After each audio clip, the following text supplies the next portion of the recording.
Miongoni mwa sababu ya mwanadamu kuipenda dunia, na mpaka leo mwanadamu anapobebwa kwenye mabega kupelekwa sehemu ya malalo yake kuzikwa, awauliza wale ambao wanambeba, aina tadhhabuna bi, hivi mimi mwanipeleka wapi?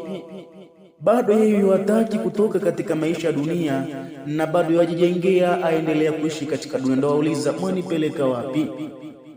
Hii yote ni kwa sababu mimi na wewe tunapenda dunia, ila yule mwenye akili timamu anaiacha dunia kabla dunia yenyewe haijamuacha.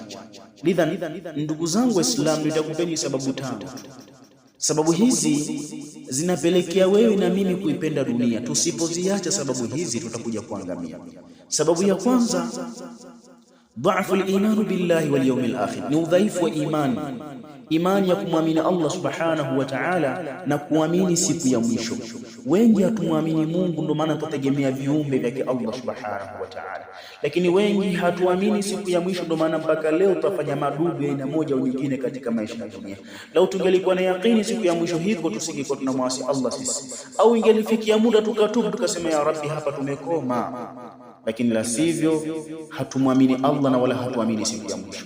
Na sababu ya pili, aljahlu bihaqiqati dunya, ni watu kuwa na ujinga wa kutokujua dunia ni nini. Kwa sababu dunia usipoijua ndio leo wakumbatia dunia ukajiona kwamba nimefika. Lakini ukijiuliza, kam minan nasi ahabbu dunya, ni wangapi katika viumbe vya Allah vilipenda dunia, waashu, na wakaishi, wa malaku, na wakamiliki, walakin aina humul yawm, leo wako wapi? Ndo wajua ukweli wa dunia kwamba haimbakizi yoyote hapa, kila mmoja yuondoka. Ndo atambia Allah sasa, ambaye ni fundi, kullu man alaiha fan, kullu man alaiha fan, kila kilichoko katika mgongo huu wa ardhi kitaondoka, na kama kitaondoka kitabaki nini? Wayabqa wajhu rabbika dhul jalali wal ikram, na utabaki uso, dhati ya Allah subhanahu wa ta'ala mwenye karimu. Sababu ya tatu ambayo kupelekea wewe ukumbatie dunia na unaona kwamba dunia umefika, ittiba'ul hawa washahawat, ni mtu kufuata matamanio ya nafsi yake na mambo ya kipuuzi ya kuzuliwa. Leo watu tumezama katika bid'a, leo watu tumezama katika riba, leo watu tumezama katika zina. Yani tunafanya madhambi kana kwamba sisi hatutokufa, tunafanya madhambi kwamba si kesho tutakutana na Allah.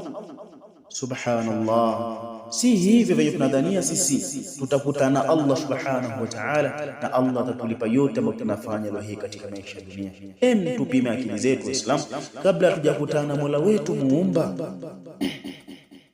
Lakini pia sababu ya nne ambayo imekupelekea wewe mpaka unaikumbatia dunia na ukaona dunia ndio kila kitu katika maisha yako ni suhbatu sayyi'a, ni mtu kusuhubiana na marafiki waovu, ni mtu kuishi na marafiki waovu, ni mtu kuwapenda marafiki ambao ni waovu.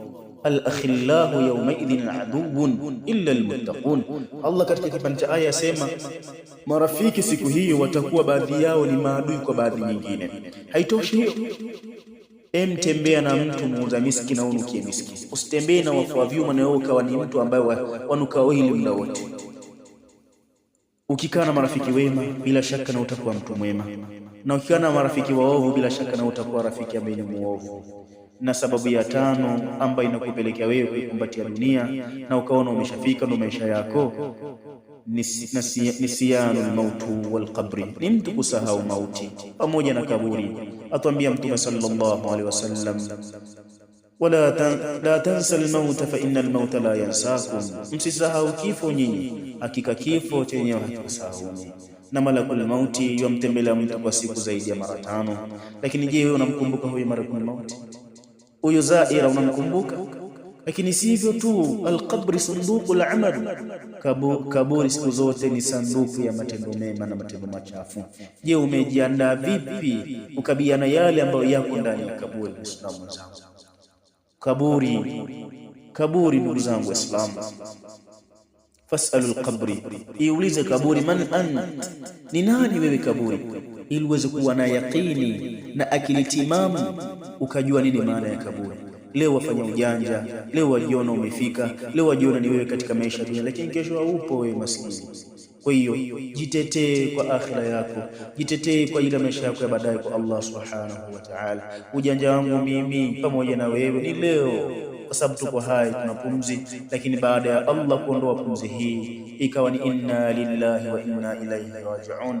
Kipi kimebaki tena? Hakipo. Na ujanja wangu mimi naona umekomea hapo.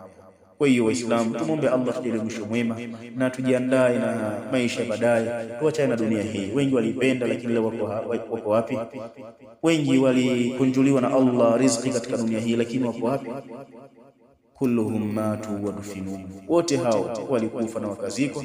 Wasatuhasabu inda Allah, na watahesabiwa kwa Allah subhanahu wa ta'ala. Wa mithluhum mithlina, na mfano wao hao ndio mfano wetu sisi. Walidhalika, na kutokana na hilo sasa turudi kwa Allah subhanahu wa ta'ala.